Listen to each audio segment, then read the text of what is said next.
Aujourd'hui, on va faire un petit tutoriel pour savoir comment se procurer un livre efficacement.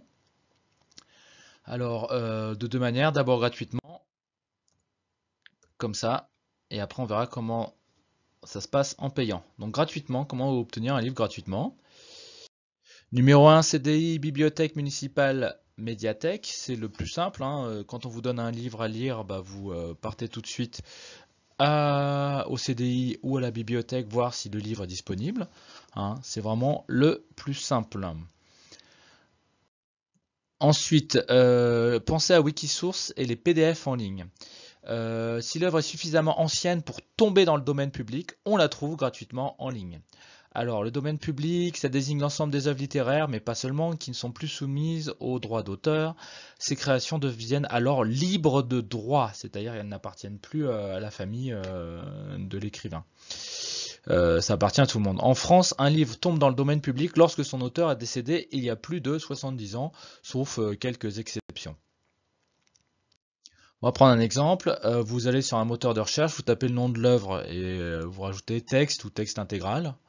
Par exemple, vous avez l'intégralité du théâtre français du XVIIe siècle, Racine, Corneille, Molière.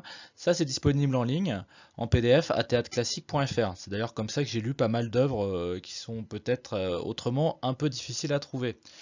Bon, évidemment, vous n'avez que le texte, vous n'avez pas de notes explicatives ni de dossier, hein. C'est vraiment juste le texte. C'est ce qu'on trouve sur Wikisource ou quand on cherche les PDF en ligne. D'accord? On note aussi qu'il y a certains sites comme Amazon qui proposent parfois le texte gratuitement en format liseuse, si vous avez une liseuse électronique, pour des classiques ou pour des livres très courus, très demandés.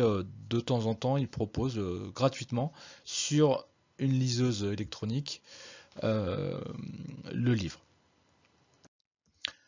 Ensuite, il y a un site, alors personnellement, j'ai pas encore tellement essayé, c'est Bibliotroc. Alors là, c'est comme le dit le site, là, échangez vos livres contre des nouveaux avec Bibliotroc. C'est une sorte de réseau de lecteurs qui s'échangent des livres en fait. Et ça a l'air pas mal et ils ont l'air d'avoir plein de trucs. Donc aussi à voir. Et n'hésitez pas à vous prêter les livres. Si quelqu'un achète le livre et que un camarade ne l'a pas, ben il suffit de lui prêter en fait. Faites circuler les livres, après tout, n'est-ce pas? Voilà. Ça, c'était le volet gratuit. Maintenant, de manière payante, on va voir comment on peut se procurer des livres euh, pour, euh, pour l'école. Alors, la librairie, bien sûr, où toutes les libraires sont comme ça, magnifiques, comme tout le monde le sait. La librairie, je vous conseille d'y aller si vous en avez une dans le coin. En plus, vous allez pouvoir être avec un être humain qui va pouvoir vous conseiller. Contrairement à Amazon, Fnac et compagnie, où effectivement, bah, c'est le plus facile, mais ça pose problème avec les librairies. Le plus facile, c'est que vous pouvez le faire en quelques clics. En plus, vous avez accès souvent au marché d'occasion, donc avec des livres moins chers. Le problème, c'est qu'effectivement, bah, Amazon, c'est ce monsieur.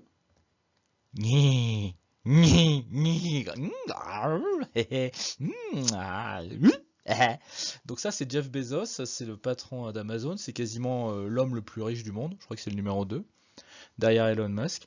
Donc le gars, il a des centaines de milliards de dollars, et encore, je pense que je suis en dessous de la vérité.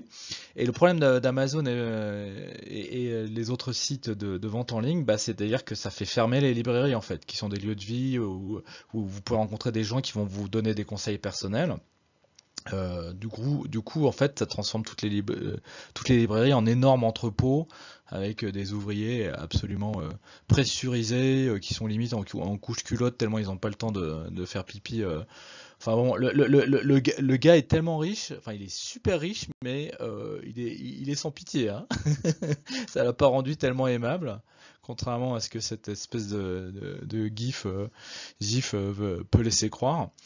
Voilà, et évidemment, il paye pas d'impôts, enfin, il a un pouvoir absolument monstrueux, donc je conseillerais plutôt la librairie, hein. Amazon, Fnac et compagnie, c'est vraiment si vous pouvez pas faire autrement. Et en dernier recours, il y a Brocante et Vide-Grenier. Franchement, si on vous donne, je sais pas, n'importe quel Molière, enfin je sais pas moi, L'Avare ou Les Femmes savantes à lire, ils en ont des centaines de milliards dans les brocantes et les vide-greniers.